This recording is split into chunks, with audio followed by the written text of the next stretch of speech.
JE.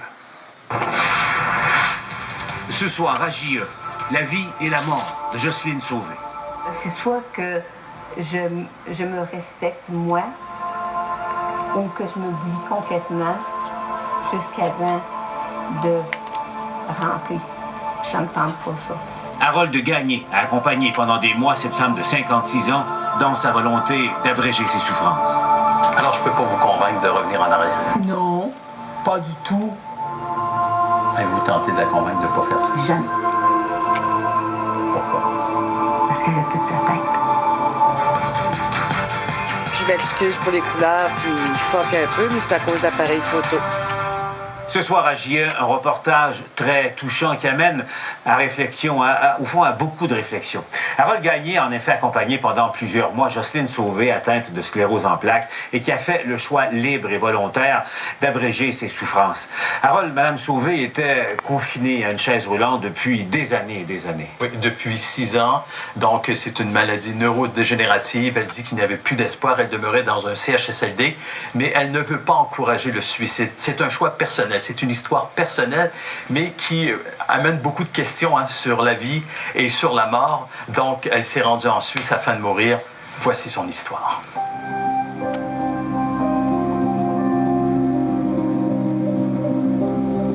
La première fois que nous avons rencontré Jocelyne Sauvé, c'était en juin dernier, un peu plus de 2 mois avant sa mort. La femme de 58 ans, atteinte de sclérose en plaques, vivait depuis 4 ans dans ce CHSLD de Belleuil avec des personnes âgées en lourde perte d'autonomie et passait de très longues heures dans sa petite chambre, louée 1870 $ par mois. C'est lourd de toujours entendre les mêmes sons, de toujours sentir les mêmes affaires. C'est très lourd.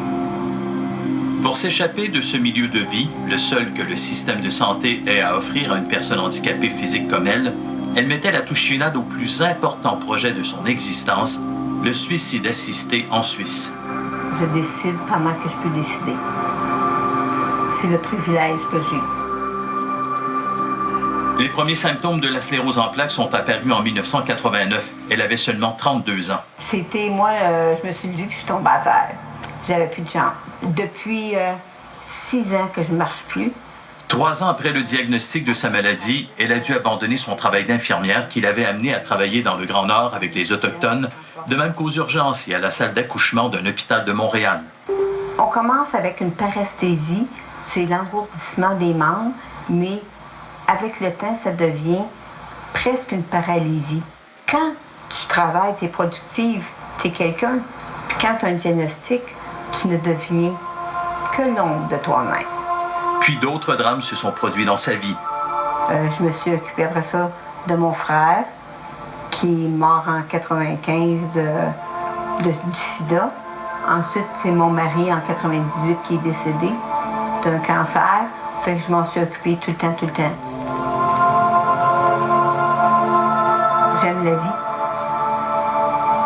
Mais comme je vous dis, j'aime pas une vie assise tout le temps. Parce que c'est inconfortable. Inconfortable aussi parce qu'elle a dû se résoudre à vivre en CHSLD. Il n'y avait pas d'autre place. Elle ne voulait pas que ses fils âgés de 28 et 31 ans sacrifient leur vie pour elle. Je veux que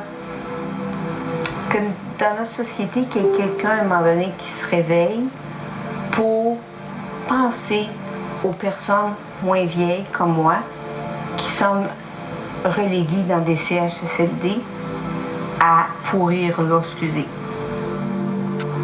De vivre au CHSLD, là, ça m'a éteint beaucoup. Beaucoup. Quand je rentrais là, c'est comme si j'avais un poids lourd qui m'écrasait.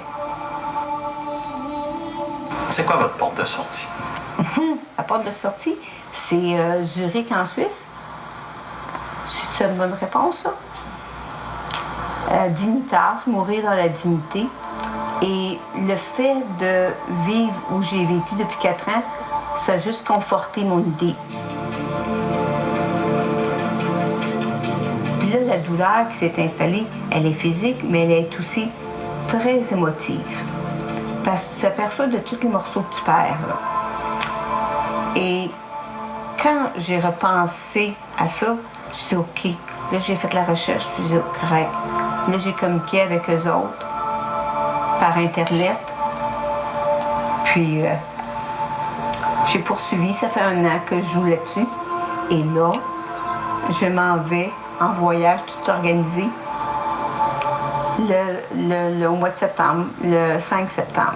Avant que son état se détériore davantage et l'empêche de se rendre en Europe, elle a payé plus de 22 000 $ pour avoir droit à un suicide assisté chez Dignitas, une association reconnue légalement près de Zurich en Suisse. Ce pays interdit l'euthanasie active mais autorise le suicide assisté. Une potion létale est donnée au patient qui doit lui-même la boire. Le seul endroit au monde qui accepte les étrangers pour mourir dans la dignité, c'est eux autres à Zurich. Depuis le début, en 1998, environ 2000 patients venus du monde entier ont ainsi mis fin à leur jour. OK, ben là. La première à qui elle a fait part de son projet, c'est sa sœur cadette Sylvie.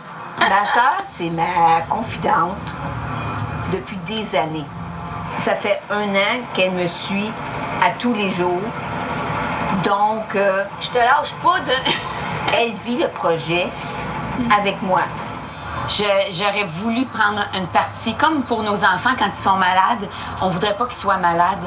Mais c'est au même niveau, moi, avec ma sœur.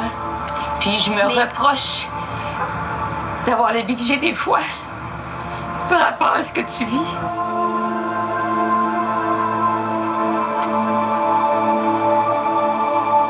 Ça, j'ai eu comme c'est un choc, ça.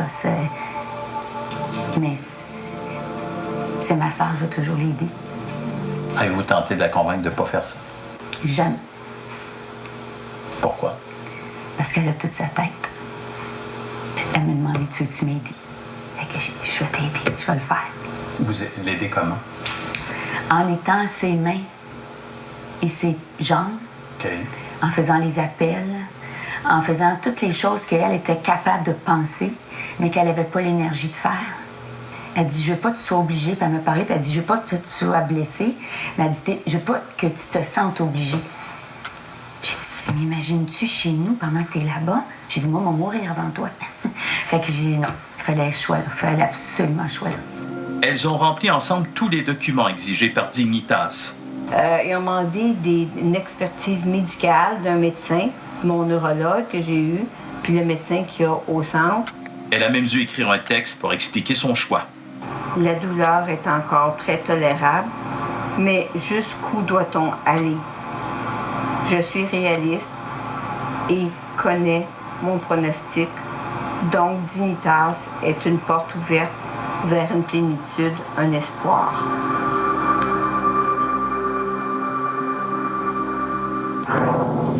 Dans un instant à JE, sereine, déterminée, Jocelyne Sauvé convainc ses proches de l'accompagner dans sa démarche.